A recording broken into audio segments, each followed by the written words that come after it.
Je suis en Italie, ça fait 1 an et demi, Bien sûr que, selon moi, j'ai constaté que l'ennemi de l'homme noir en Europe, c'est l'homme noir.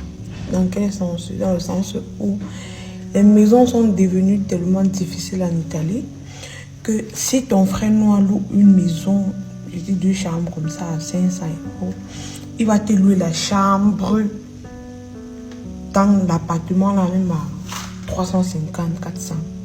Donc pour moi, l'ennemi de l'homme noir en Europe, c'est l'homme noir.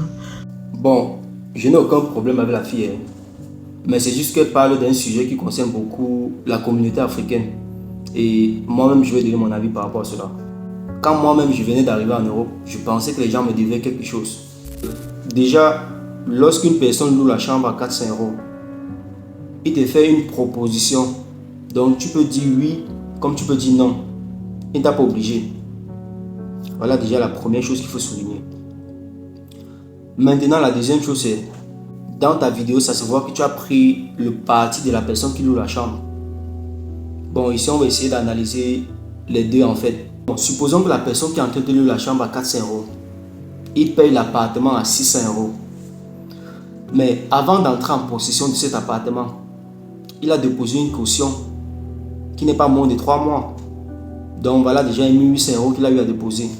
Maintenant, s'il est passé à travers une agence immobilière pour avoir cet appartement, c'est pour dire que l'agence immobilière a pris 1 mois de loyer, plus les 1800 €, ça fait déjà 2400 € d'apport initial qu'il a eu à faire. Si demain il va te louer une chambre à 400 € le mois, je ne vois pas le problème à cela. Laissons les émotions de côté. Utilisons parfois aussi la réalité du terrain. La réalité de l'Europe, c'est cela. Ici, là, c'est l'Europe. Ici, là, c'est l'aventure. Après un certain temps en Europe, quand tu comprends qu'une personne loue la chambre à 400 €, ça ne doit pas t'étonner. Ou bien 500 €, ça ne peut pas t'étonner. Parce que c'est la réalité du terrain.